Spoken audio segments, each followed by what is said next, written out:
big news of the last couple of weeks obviously has been the WWE releases. There was a laundry list of superstars that were let go by the company, and quite a few big names, including Keith Lee, Karrion Kross, Nia Jax, Mia Yim, Scarlett, Ember Moon, Oni Larkinen, and many more. Now, there's a lot of people here. There's a lot of stuff to get to. James, what do you think about WWE once again having a round of mass layoffs, and who do you think stood out of the people that they ended up letting go? I'm obviously sad that anybody gets fired. I'm not surprised anymore. With this most recent group, this makes 71 releases this calendar year. That is atrocious. That's just awful. And I don't know how a company can mismanage talent the way WWE is. It's weird because once upon a time, if somebody got released from WWE, it was this very sad affair. It was this very, oh no, I hope these guys are going to be all right kind of event. Now, I don't think there is that sadness anymore just because there are so many places to work. I think so many of the talent released have the ability to be big stars no matter where they go. Keith Lee is obviously probably the top of most people's lists. Karrion Kross, whether you liked him or didn't like him, and that's a very big topic in itself, he was still a star in his own right. You know, he's a former Impact World Champion. He's a former NXT champion. Those are accolades that should be celebrated. And WWE couldn't book him right on his debut on the main roster. And at this point, again, I'm not sad that these guys get released for the most part. The only person I'm sad about getting released is Oni Larkin because Oni rules. But I'm sad for WWE at this point. I'm sad that WWE doesn't know how to handle talent the way they used to. And I think this is a sign of how they're going to manage themselves going forward. I wasn't even shocked when the releases were coming because at this point, I think there's just a cycle. There's a pattern that's happening with how they release people. And if your name's not Roman Reigns, if your name's not Becky Lynch, if your name's not Seth Rollins, maybe, anybody could go on the chopping block. And I don't think everybody's going to get signed to big places. Like, I think Keith Lee is probably going to go to AEW, and he's probably going to be the megastar that he was destined to be. I don't know where the hell Karrion Kross goes. And yeah, I'm so desensitized at this point, and that's heartbreaking to hear when people lose their job. Yeah, seeing everybody here losing their job is rough. And we kind of talk about it in a cold business way when going through all these releases, because we're almost happy because these people to us are stuck in WWE and they're bullshit. So when they get released, we're like, yes, they're free. They can go somewhere. But at the same time, like, a person just got fired. So that obviously sucks. And we don't mean to make light of that situation. It's just, we want to see these people do better. And it appears that they could obviously do better outside of WWE. I think Kross and Lee are the two most obvious examples of WWE and their booking failing these people. I'll tackle Kross here because I'm going to throw it to Danny after, since I know he hates him, and we'll probably want to talk a little more about Keith Lee. But like you said, James, they failed Karrion Kross the day he came up. The man came in pre-packaged with a really cool gimmick on an insane win streak. If I'm not mistaken, he was undefeated in NXT. He had Scarlett with him, which, I mean, it's just going to get anybody over anyway. And he had this really cool mystique and aura about him, and he comes in and he loses to Jeff Hardy basically cheating. Now, I know Jeff got his theme song back that week, but, I mean, come on. That only goes so far. So and then they changed his gimmick, what, 3 more times before he ended up being released? It was just a complete and utter failure to build a character that was already built. So I don't understand it. Now, Danny, you just don't like Kross, but I think you didn't even like him back in NXT. So, I mean, you could talk about what you think about him, but I also want to hear your thoughts on Lee, since I know you're a big Keith Lee guy. But before Danny speaks about Kross, I love his face every time somebody says he doesn't like Kross, because it's not he gets annoyed that we say that, because I know the truth is it's not that he doesn't like Kross, he could just not care any less. Right. It's apathy, which is somehow worse. That's fair. Wow, James, you know me so well in such a short span of time. But yes, that is correct. I really just feel absolutely nothing about Kross.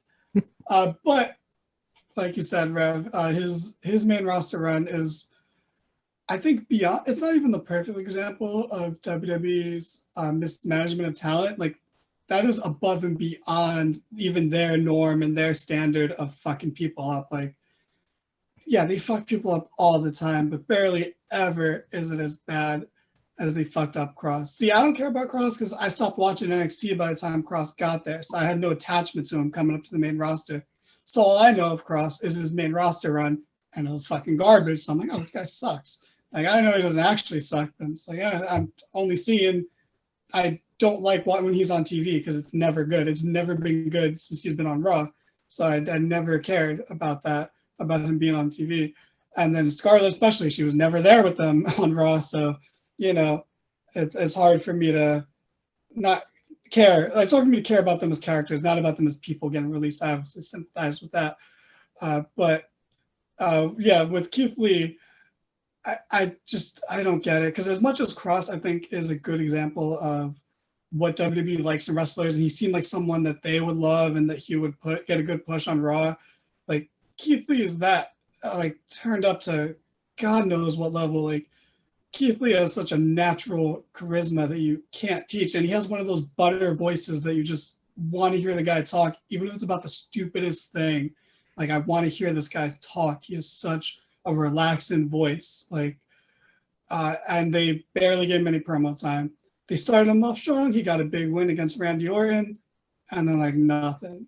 And then he lost the title match to Drew, and then he was gone for a while. Granted, it was because of health reasons, so, you know, you can't blame company or him for that. Like, that was a actual, like, life or death kind of situation for him.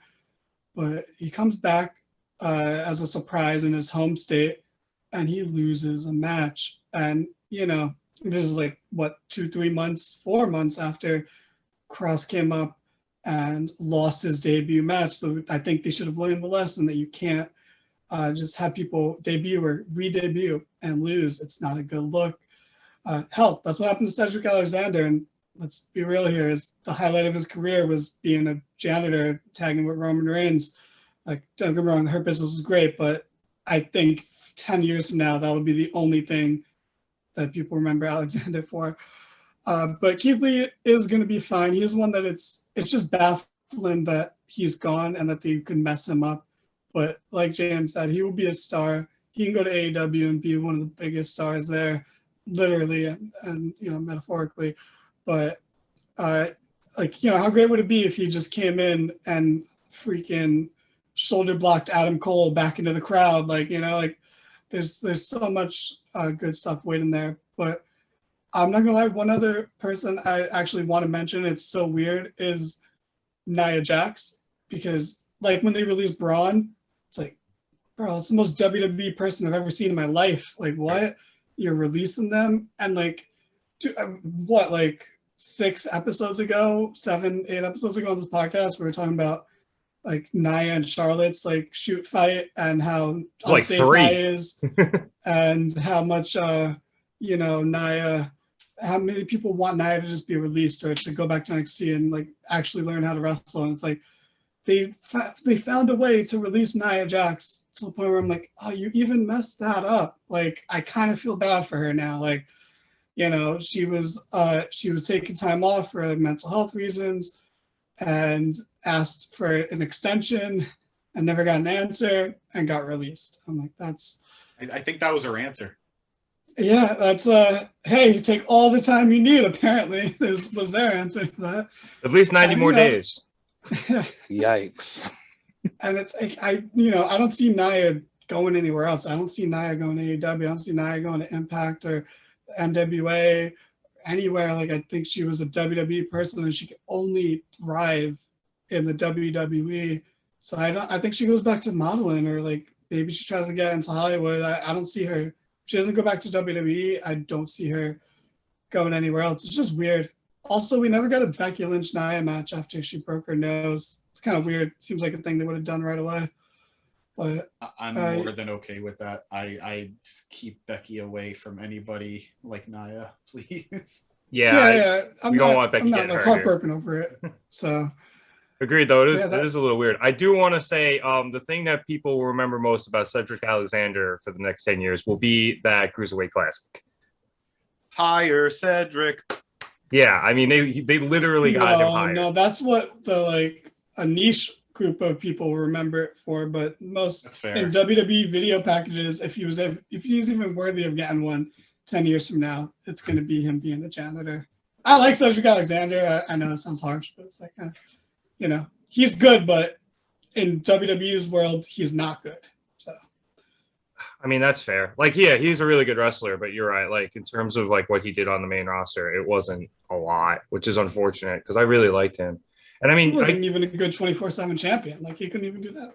Yeah. I mean, like, to mention a couple other guys from the Cruiserweight Classic, Grand Metalik and Lince Dorado were both released too. And after that class, I thought Grand Metalik was going to be huge, and they did jack shit with him.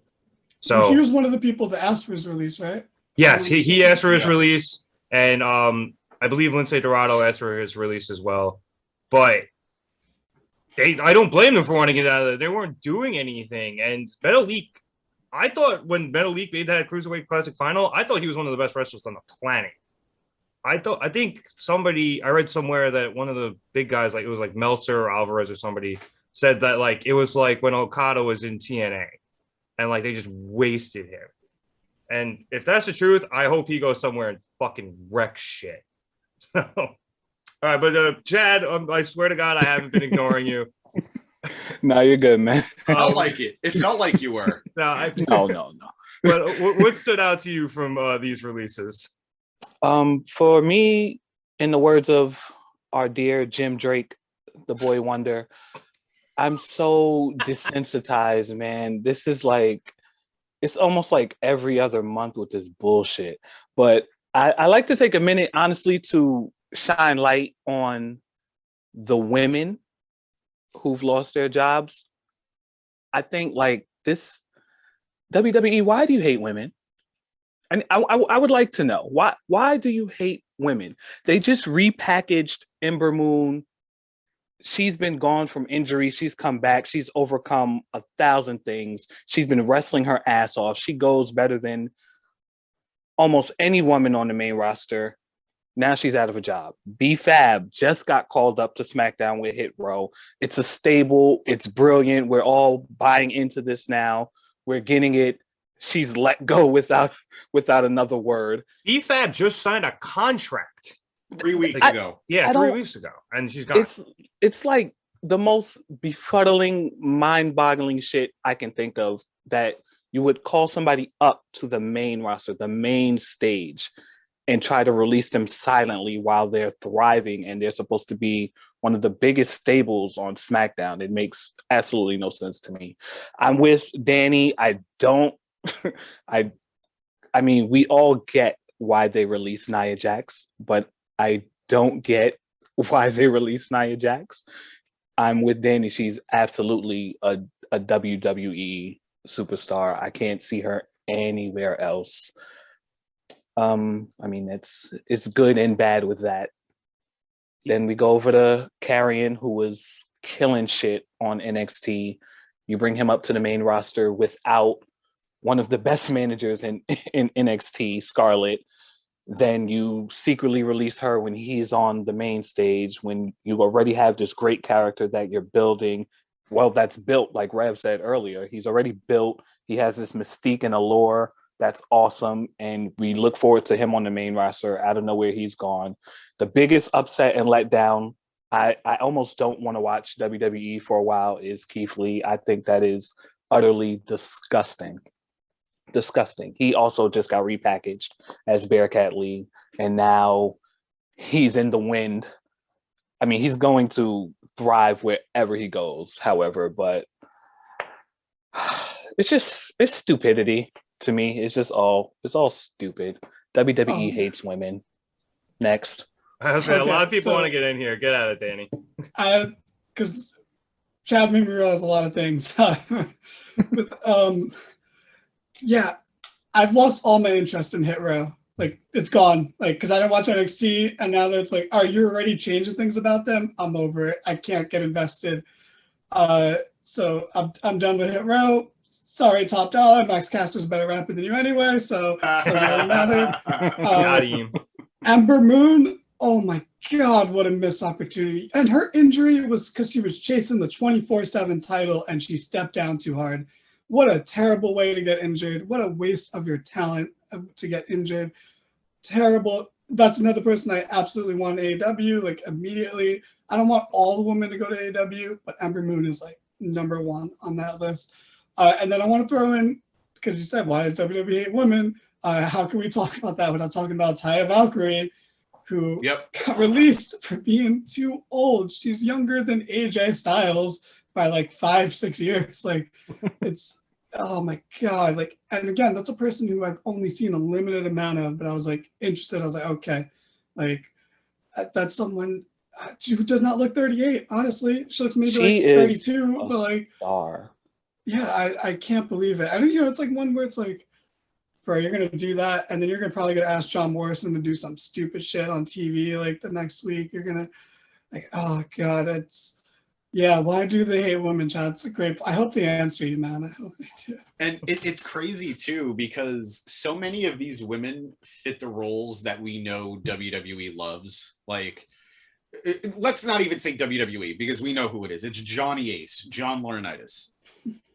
The man who first met his future stepdaughters by judging them in a bikini contest. Right?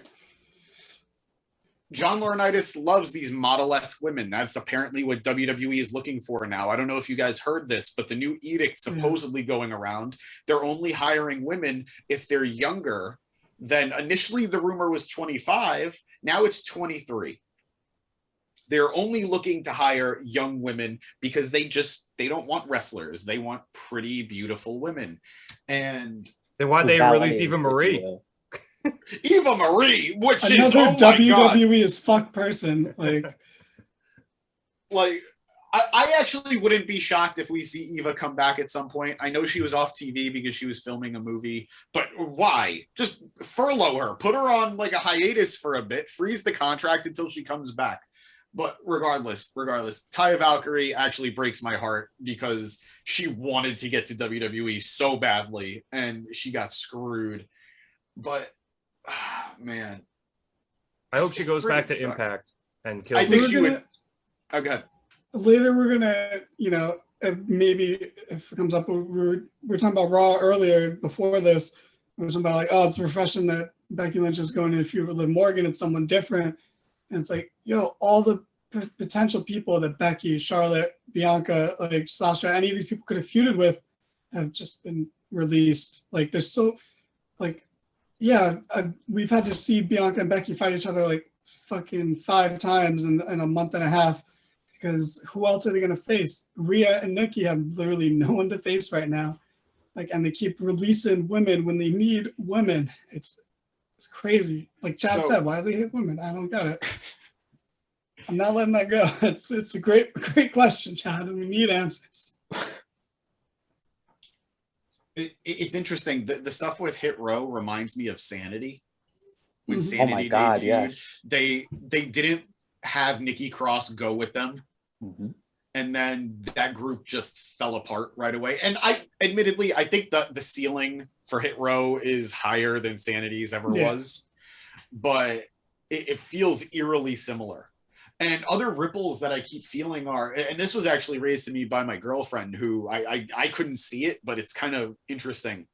I know we're skipping over a little bit to Raw, and I'll try to keep it on point, but Doudrop now is turning heel, it looks like, in this feud with Bianca Belair. And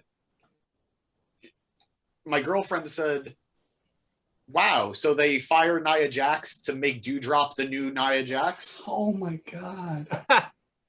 And like, there's no like, there's no body shaming here. This isn't like, we're not making fun of anything, but it feels very much like WWE said, we fired our monstrous woman, so now we need to have another one.